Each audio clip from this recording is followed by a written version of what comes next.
यह वह दौर था जब भूख, प्यास, बीमारी और युद्ध सभी एक साथ किसी एक किले की दीवारों के भीतर कैद हो जाते थे। सीमाएं लगातार बदल रही थीं और ताकत की भूख सब पर भारी पड़ रही थी। हर सुबह इस सवाल के साथ होती थी कि कब तक सांसें सुरक्षित रहेंगी, क्योंकि मौत हर ओर घूम रही थी। आने वाले साल तय करने वाले थे कि कौन जिंदा रहेगा और किसका नाम सिर्फ राख और पत्थरों में रह जाएगा। तो चलिए शुरू करते हैं। 15वीं शताब्दी का आखिरी दौर पश्चिम भारत के इतिहास का वह समय था जब सल्तनतों के बीच लगातार संघर्ष हो रहे थे। गुजरात सल्तनत, जिसकी राजधानी अहमदाबाद थी, धीरे धीरे उत्तर और दक्षिण की सीमाओं पर अपनी पकड़ मजबूत कर रही थी। 1458 में गद्दी पर बैठे सुल्तान महमूद बेगड़ा ने अपने लंबे शासनकाल में सल्तनत को स्थिर करने और उसका दायरा बढ़ाने के लिए कई बड़े अभियान चलाए। गुजरात सल्तनत का सामरिक महत्व इस बात से समझा जा सकता है कि इसके पास न सिर्फ मजबूत फौज थी, बल्कि समुद्री व्यापार से होने वाली आय ने उसे आर्थिक रूप से भी शक्तिशाली बना दिया था। सल्तनत की फौज में बड़ी संख्या में अफगान और तुर्की सैनिक शामिल थे, जो घेराबंदी और तोपखाने के इस्तेमाल में दक्ष माने जाते थे। इस सामरिक ताकत के बल पर महमूद बेगड़ा ने पड़ोसी राज्यों पर दबाव बनाना शुरू किया। इसी समय पर गुजरात की उत्तर पूर्वी सीमा पर स्थित चंपानेर पावागढ़ इलाका उसकी नजर में आया। आज के गुजरात के पंचमहल जिले में स्थित यह क्षेत्र एक ऊंची पहाड़ी पर बसे दुर्ग और नीचे फैले नगर से मिलकर बना था। ऊपर का किला पावागढ़ कहलाता था और नीचे का नगर चंपानेर। यह क्षेत्र रावल जय सिंह के कंट्रोल में था, जिन्हें स्थानीय स्रोतों और बाद के इतिहासकारों ने पाटई रावल या रावल जय सिंहदेव के नाम से भी उल्लेखित किया है। रावल जय सिंह का शासन क्षेत्र आकार में भले ही बहुत बड़ा न रहा हो, लेकिन इसकी भौगोलिक स्थिति बहुत महत्वपूर्ण थी। पावागढ़ चंपानेर मालवा सल्तनत और गुजरात सल्तनत के बीच स्थित था। यह इलाका व्यापारिक मार्गों पर कंट्रोल देता था और साथ ही डेक्कन की ओर जाने वाले रास्तों की निगरानी भी करता था। इसी कारण से गुजरात सल्तनत और मालवा दोनों के लिए यह क्षेत्र सामरिक नजर से बहुत अहम था। किले की भौगोलिक स्थिति ने उसे लगभग अभेद्य बना दिया था। पावागढ़ का किला प्राकृतिक चट्टानों पर स्थित था, जिसकी ऊंचाई और ढलानें बाहरी आक्रमणकारियों के लिए कठिनाई पैदा करती थीं। रावल जय सिंह के साथ उनके मंत्री और सेनापति दुंगर्शी जी थे। प्रशासन और जंग दोनों में उनकी भूमिका अहम थी। राजपूत परंपरा के अनुसार शासन और रक्षा एक सामूहिक प्रयास होता था, जिसमें राजा के साथ उसके मंत्री, सैनिक और परिवार शामिल रहते थे। पावागढ़ के भीतर न केवल सैनिक बल्कि महिलाएं और बच्चे भी रहते थे। इसका मतलब था कि जंग होने की स्थिति में पूरा समाज सीधे प्रभावित होता था। दूसरी ओर सुल्तान महमूद बेगड़ा के सामने इस किले को जीतना केवल सामरिक कामयाबी नहीं था, बल्कि यह उसकी महत्वाकांक्षा का हिस्सा था। अहमदाबाद दरबार में बैठकर उसने अपने असर को मालवा और डेक्कन की दिशा में बढ़ाने की योजना बनाई। 1480 के दशक तक दोनों पक्षों के बीच तनाव बढ़ चुका था। मालवा सल्तनत इस इलाके में अपना असर बनाए रखना चाहती थी, जबकि गुजरात सल्तनत लगातार मजबूत होती जा रही थी। 1482 तक सारी तैयारियां पूरी हो चुकी थीं। अहमदाबाद से फौज को कूच करने का हुक्म मिला और गुजरात सल्तनत की सेना ने पावागढ़ की दिशा में बढ़ना शुरू किया। इसी के साथ एक लंबी घेराबंदी और निर्णायक जंग का दौर शुरू हुआ, जो अगले 2 वर्षों तक चलेगा और आखिरकार 21 नवंबर 1484 को इतिहास की धारा बदल देगा। सल्तनत की ओर से इस अभियान का नेतृत्व शुरुआती चरण में कई सेनापतियों को सौंपा गया। इनमें सबसे अहम था मलक असद, जिसने किले की ओर बढ़कर तैयारी शुरू की। उसकी जिम्मेदारी थी कि दुर्ग के आसपास के गांवों को सल्तनत के अधीन लाया जाए और रसद की सप्लाई काट दी जाए। इस तरह 1482 के अंत तक पावागढ़ की घेराबंदी का शुरुआती ढांचा तैयार हो गया। फौज की संख्या हजारों में थी और इसमें घुड़सवार, पैदल सेना, तोपखाने के दस्ते और रसद ढोने वाले हाथी शामिल थे। 1482 के अंत तक सल्तनत की सेना ने पावागढ़ को चारों ओर से घेर लिया। इस घेराबंदी का मतलब था कि किले के बाहर से किसी तरह की मदद या रसद पहुंच पाना लगभग नामुमकिन हो गया। किले के भीतर मौजूद सैनिक और आम लोग अब पूरी तरह अपने भंडार पर निर्भर थे। शुरुआती महीनों में दोनों पक्षों ने एक दूसरे की ताकत का अंदाजा लगाया। सल्तनत की फौज ने किले की दीवारों के पास पड़ाव डाला और सुरंगें खोदने तथा तोपें जमाने का काम शुरू किया। दूसरी ओर किले के भीतर से राजपूत सैनिक लगातार तीर और पत्थर बरसाकर इन कोशिशों को नाकाम करने लगे। इस दौर में किले की मजबूती सल्तनती सेना के लिए बड़ी चुनौती साबित हुई। इतिहासकारों के मुताबिक महमूद बेगड़ा ने यह समझ लिया था कि यह किला तुरंत हाथ नहीं आने वाला।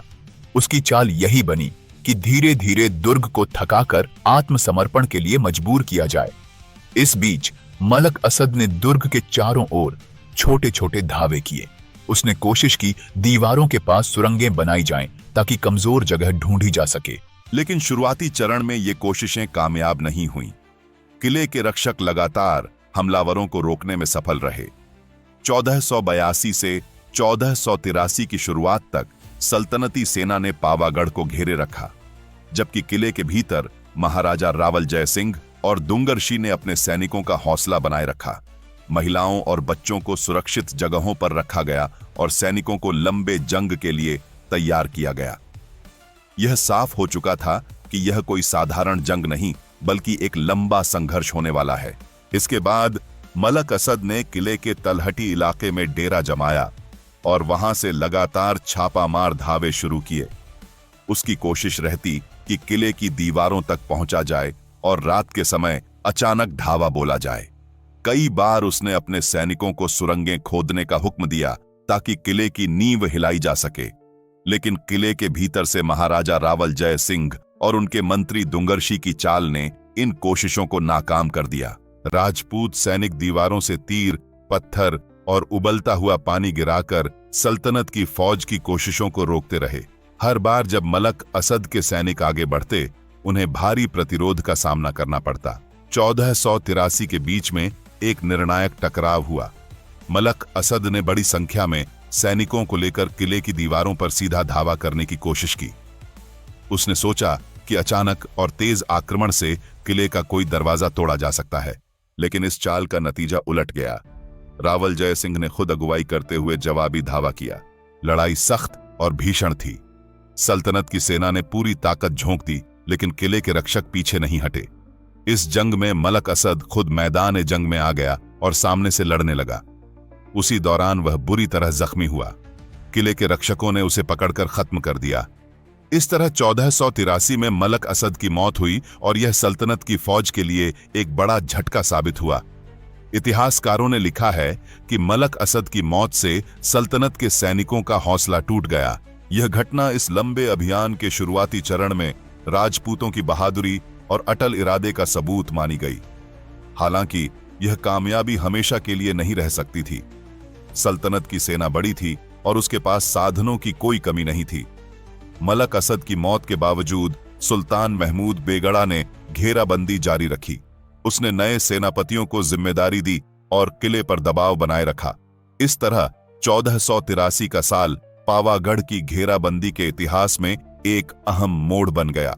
एक ओर महाराजा रावल जय सिंह और मंत्री दुंगरशी जी ने यह साबित किया कि वे दुर्ग की हिफाजत के लिए किसी भी हद तक जा सकते हैं। दूसरी ओर महमूद बेगड़ा ने यह जता दिया कि वह किसी भी कीमत पर हार मानने वाला नहीं है। इस अभियान को अब और भी संजीदगी से लिया जाने लगा।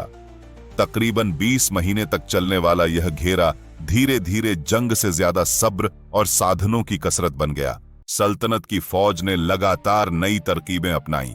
सुरंगें खोदने और दीवारों के नीचे कमजोर जगह ढूंढने का काम जारी रहा।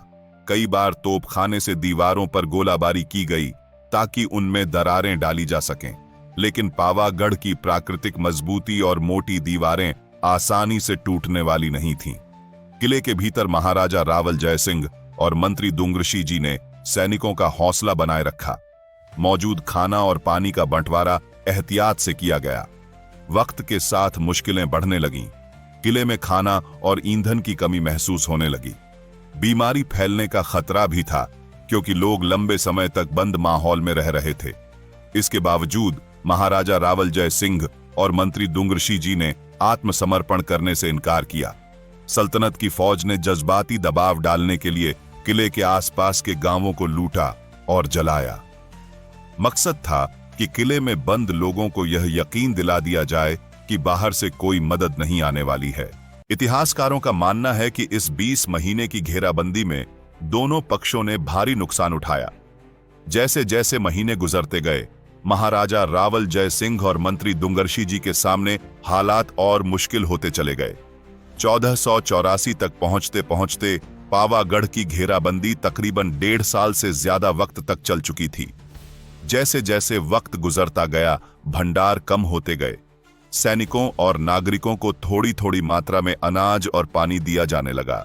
दूध और घी जैसी चीजें लगभग खत्म हो चुकी थीं। सब्जियां और ताजा फल मौजूद नहीं थे। लोग सिर्फ सूखा अनाज या नमक रोटी जैसी चीजों पर निर्भर हो गए। खाने की कमी ने सैनिकों की ताकत और हौसले पर असर डाला। लंबे वक्त तक लगातार जंग के लिए तैयार रहना और साथ ही भूख से जूझना बेहद मुश्किल था। इसके बावजूद किले के रक्षक जंग छोड़ने के लिए तैयार नहीं हुए। महाराजा रावल जय सिंह और मंत्री दुंगरशी जी ने लगातार सैनिकों का हौसला बढ़ाया और उन्हें यह यकीन दिलाया कि जब तक किला खड़ा है तब तक इज्जत और आजादी महफूज है। किले के भीतर महिलाओं और बच्चों की हालत और भी मुश्किल हो गई। कम खाने और तंग माहौल में बीमारियां फैलने लगीं। गंदगी और भीड़भाड़ की वजह से बुखार और दूसरे रोग बढ़े। बीमारियों से मरने वालों की तादाद भी धीरे धीरे बढ़ी। फिर भी किले के दरवाजे बंद रहे और हार मानने का सवाल नहीं उठाया गया। सल्तनत की फौज इस हालत से वाकिफ थी। इस दौर में किले के रक्षकों ने कई बार बाहर निकलकर अचानक ढावे करने की कोशिश की ताकि सल्तनती सैनिकों की चौकियों को नुकसान पहुंचाया जा सके, लेकिन हर बार उन्हें संख्या और साधनों की कमी की वजह से पीछे हटना पड़ा और सल्तनत की सेना ने किले के चारों ओर इतनी मजबूत घेराबंदी कर दी थी कि बाहर निकलने का हर प्रयास असफल रहा। 1484 के बीच तक यह साफ हो गया था कि निर्णायक टकराव अब करीब है।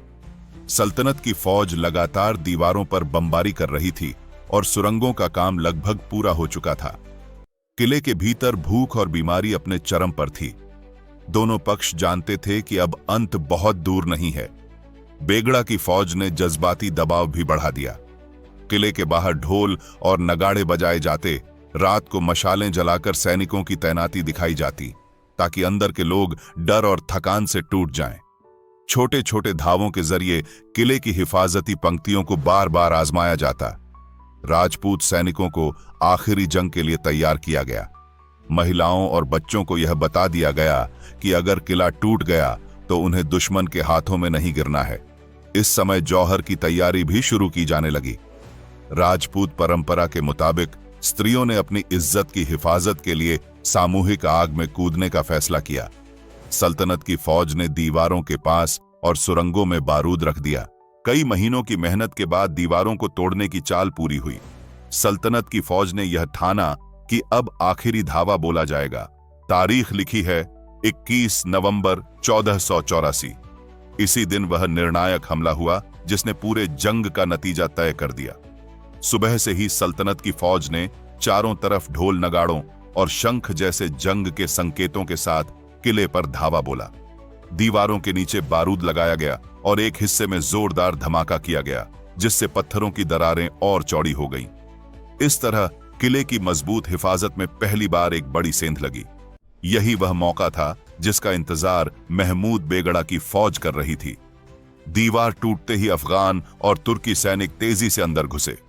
उनका सामना तुरंत किले के भीतर मौजूद राजपूत रक्षकों से हुआ। संख्या और साधनों की कमी के बावजूद महाराजा रावल जय सिंह और मंत्री दुंगरशी जी ने सैनिकों के साथ मिलकर मुकाबला किया। किले की गलियों और आंगनों में भयंकर टकराव हुआ। तलवारें और भाले भिड़े, तीर बरसाए गए और दोनों पक्षों को भारी नुकसान हुआ। इतिहासकारों के मुताबिक यह धावा पहले से सोची समझी चाल और संगठित अंदाज में किया गया था। सल्तनत की फौज ने अलग अलग हिस्सों से एक साथ धावा बोला ताकि रक्षकों का ध्यान बंट जाए। किले के भीतर से भी राजपूत सैनिकों ने पूरी ताकत लगा दी, लेकिन थकान, भूख और लंबे वक्त से चल रहे जंग के कारण वे सल्तनत की बड़ी फौज के सामने धीरे धीरे पीछे हटने लगे। सल्तनत की फौज एक एक करके बुर्ज और दरवाजों पर काबिज होती गई। रक्षकों ने हर जगह जंग की, लेकिन उनकी तादाद लगातार घटती गई। किले की गलियों में लाशें गिरने लगीं और खून से रास्ते लाल हो गए। इस निर्णायक धावे के दौरान महाराजा रावल जय सिंह और मंत्री दुंगरशी जी भी जख्मी हुए। दोनों ने आखिरी वक्त तक सैनिकों की अगुवाई की और मुकाबला जारी रखा, लेकिन चारों ओर से बढ़ते दबाव के कारण अब उनका बचाव टूट चुका था और आखिरकार पावागढ़ का किला सल्तनत की फौज के कब्जे में चला गया। इतिहासकारों के मुताबिक उस वक्त कई सैनिक जानते थे कि जीत मुमकिन नहीं है। इसके बावजूद उन्होंने पीछे हटने के बजाय आखिरी सांस तक मुकाबला करना चुना। कई सैनिक दीवारों से कूदकर जान दे बैठे ताकि दुश्मन के हाथों में न पड़े। कुछ ने अपने परिवार के सामने ही तलवार से लड़ते हुए प्राण छोड़ दिए। महाराजा रावल जय सिंह ने सामने सैनिकों का हौसला गिरने नहीं दिया। जब भी कोई दस्ता पीछे हटने लगता तो वे खुद आगे बढ़कर उन्हें संभालते। यही वजह थी कि राजपूत रक्षकों ने आखिर तक दुर्ग को छोड़ने से इनकार किया। सल्तनत की फौज ने आखिरकार किले पर पूरा कंट्रोल पा लिया, लेकिन यह जीत आसान नहीं थी। इस जंग ने यह साफ कर दिया कि चाहे साधनों और तादाद में फर्क हो, पर राजपूत रक्षकों ने आखिर तक अपना जज्बा और वफादारी बनाए रखी।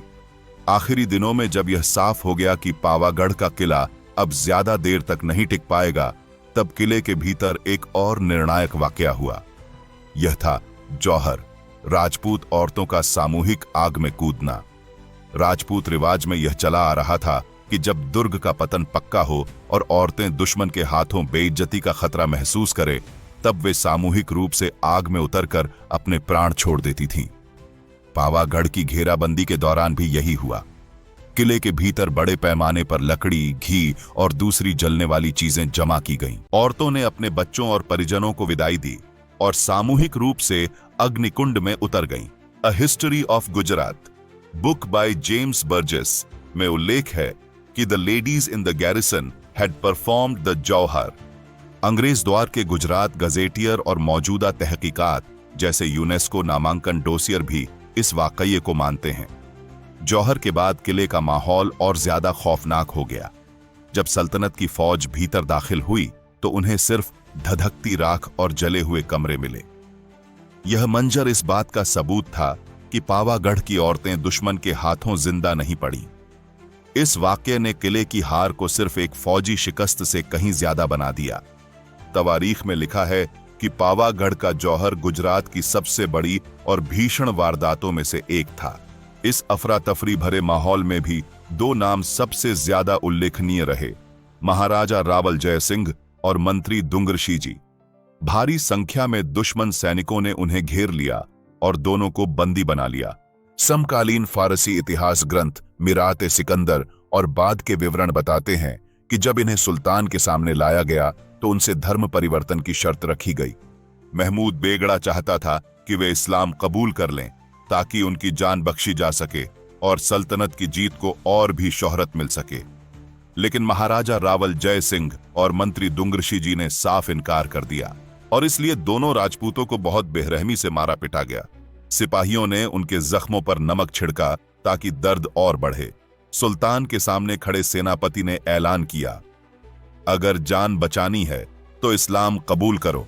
रावल जय सिंह ने कमजोर जिस्म के बावजूद साफ आवाज में कहा, हम धर्म नहीं बदलेंगे, मौत मंजूर है। उनके इनकार के बाद जुल्म शुरू हुआ। पहले उनके हाथ पांव की हड्डियां तोड़ी गईं ताकि वे खड़े भी न रह सकें। गर्म लोहे की छड़ें उनके जख्मों पर रखी गईं जिससे चीखें गूंज उठीं।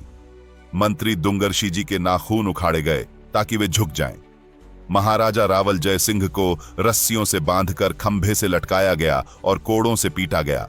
हर वार पर उनसे पूछा गया, धर्म बदलोगे या मौत चुनोगे? भीड़ चीखती रही, लेकिन दोनों का जवाब वही रहा, हम अपना धर्म नहीं छोड़ेंगे। सैनिकों ने उनकी दाढ़ी पकड़ी और चेहरों पर तमाचे मारे, मगर निगाहें झुकी नहीं। कई घंटों तक यातना देने के बाद भी जब वे झुके नहीं तो दरबार में फैसला सुनाया गया। पहले मंत्री दुंगरशी जी को घुटनों पर बिठाकर तलवार से सिर उड़ा दिया गया। उनका जिस्म वहीं गिर पड़ा। फिर महाराजा रावल जय सिंह को लाया गया। उनका जिस्म टूटा हुआ था, जंजीरों से जकड़ा था, लेकिन आंखें अब भी अटल थीं। आखिरी बार कहा गया, इस्लाम कबूल कर लो, वरना अभी मौत मिलेगी। रावल जय सिंह ने टूटे लहजे में कहा, जिंदगी की भीख नहीं चाहिए, अगर मरना है तो अपने धर्म पर मरेंगे। औरतों ने अपने बच्चों और परिजनों को विदाई दी और सामूहिक रूप से अग्निकुंड में उतर गईं। A history of Gujarat book by James Burgess में उल्लेख है कि the ladies in the garrison had performed the jauhar. अंग्रेज द्वार के गुजरात गजेटियर और मौजूदा तहकीकात जैसे यूनेस्को नामांकन डोसियर भी इस वाकये को मानते हैं। जौहर के बाद किले का माहौल और ज्यादा खौफनाक हो गया। जब सल्तनत की फौज भीतर दाखिल हुई तो उन्हें सिर्फ धधकती राख और जले हुए कमरे मिले। यह मंजर इस बात का सबूत था कि पावागढ़ की औरतें दुश्मन के हाथों जिंदा नहीं पड़ी। इस वाकये ने किले की हार को सिर्फ एक फौजी शिकस्त से कहीं ज्यादा बना दिया। तवारीख में लिखा है कि पावागढ़ का जौहर गुजरात की सबसे बड़ी और भीषण वारदातों में से एक था।